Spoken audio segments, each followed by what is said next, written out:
Death by hanging was the old way, quick, brutal, but familiar. In 1888, New York promised something new, a scientific method, a cleaner, more humane way to kill, the electric chair. But the first time they tried it, it became a nightmare. The case of William Kemmler.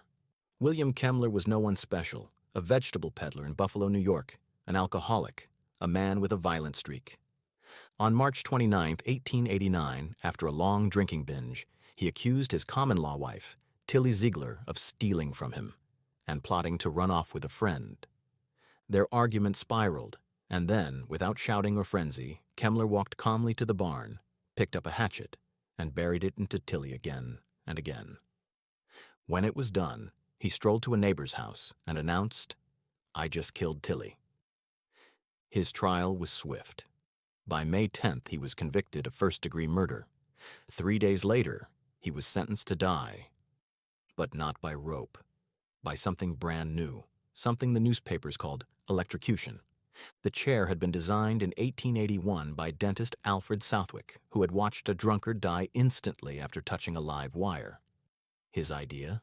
If electricity could kill by accident, maybe it could kill on purpose, quickly and painlessly. But this wasn't just about one man's execution. Behind the scenes, two electrical titans were at war. Thomas Edison with his direct current, and George Westinghouse with his alternating current. Edison's allies wanted Kemmler's execution to prove AC was deadly. Westinghouse fought back, funding appeals that claimed the chair was cruel and unusual punishment. But in October 1889, the U.S. Supreme Court made its ruling. Electrocution would go ahead, and William Kemmler would be the first.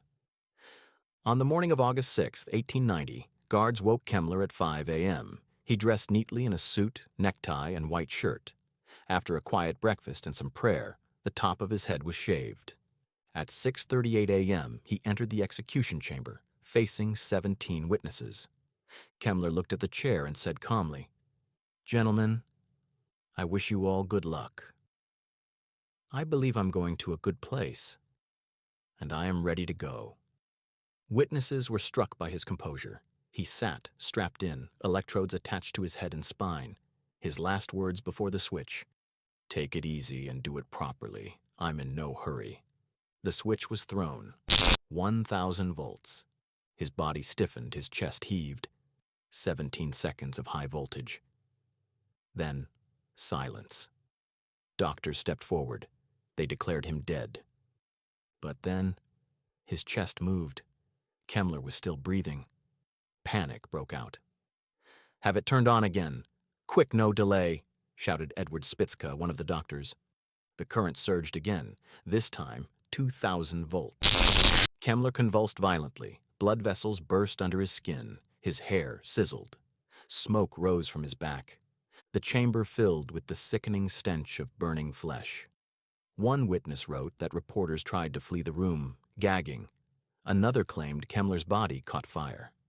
The execution dragged on for 8 minutes.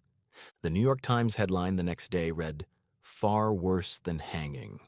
And Westinghouse, Kemmler's unlikely defender, summed it up in one cold sentence: "They would have done better using an axe." Kemmler was buried on prison grounds. His execution, meant to be modern and humane, instead became one of the most infamous botched deaths in history. What was supposed to be progress was instead a spectacle of horror. And it was only the beginning. The case of Jesse Tafero. 100 years after William Kemmler's botched electrocution, the electric chair was still failing to deliver the humane death it promised. Florida inmate Jesse Tafero would prove that in the most horrifying way imaginable. Tafero was convicted of murdering 2 police officers during a routine check at a rest stop in 1976, along with his wife and another accomplice. The crime spiraled into violence. All 3 were arrested after being caught in a roadblock. Tafero, who had already served time for a violent crime, was sentenced to death in Florida's electric chair. On May 4, 1990, Tafero was strapped in. But when the switch was thrown, something went horribly wrong. Instead of a quick death, sparks erupted from the metal headpiece. Witnesses watched in shock as 6-inch flames burst from Tafero's face and head. The chair's sponges, meant to conduct electricity smoothly, had been improperly prepared, dried out. A member of the execution team had used a synthetic sponge rather than a sea sponge. The current seared his skin instead of passing cleanly. The execution team had to restart the current 3 separate times before Tafero finally died.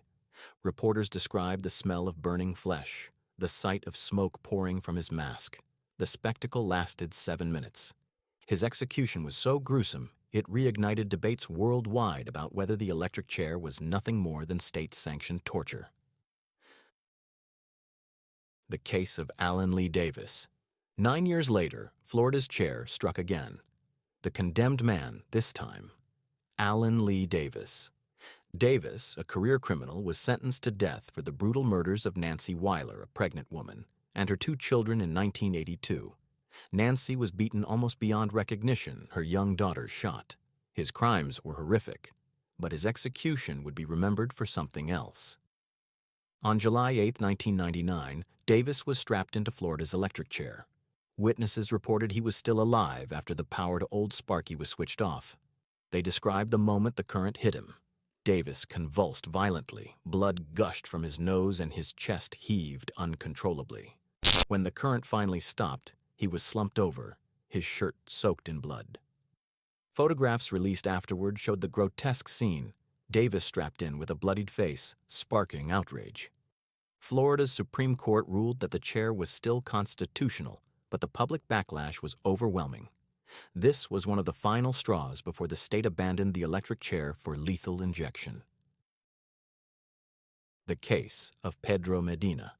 Between Tafero and Davis came another infamous disaster. Pedro Medina.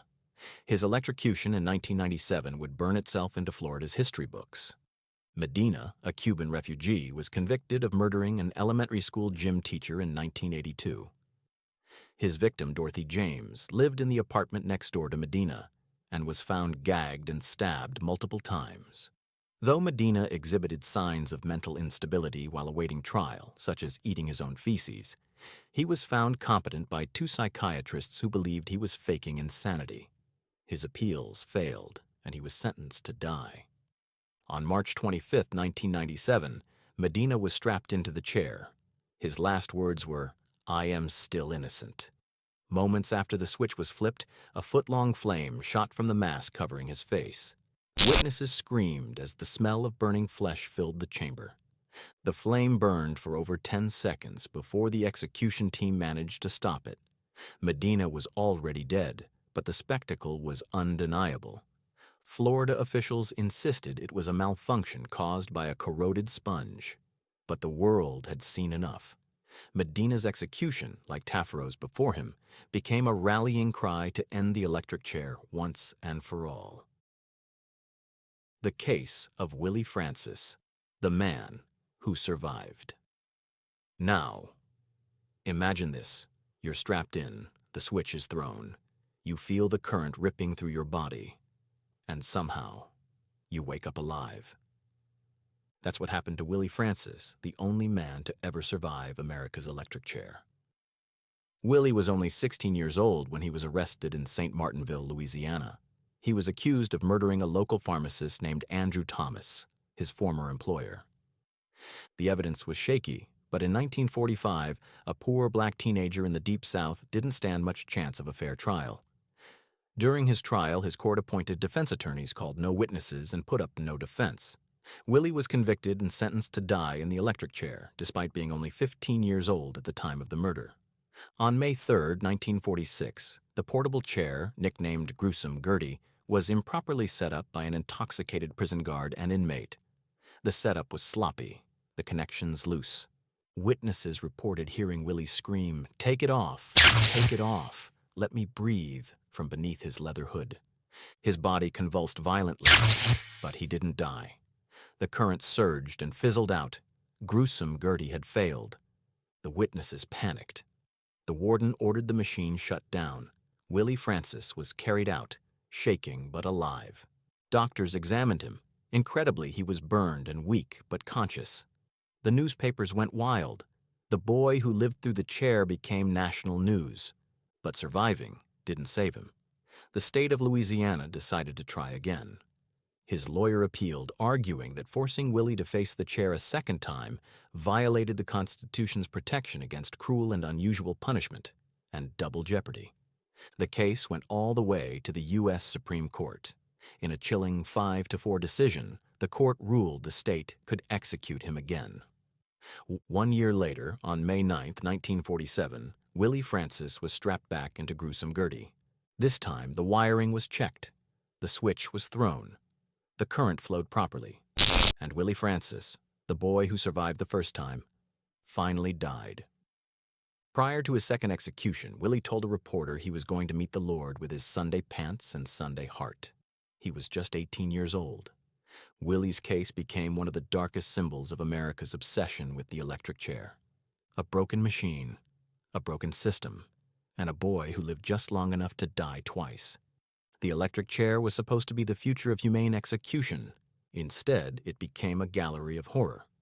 And that's why it's earned its permanent seat, here at Shock School. If you enjoyed this video, subscribe for similar ones, and feel free to drop suggestions for the next one in the comments.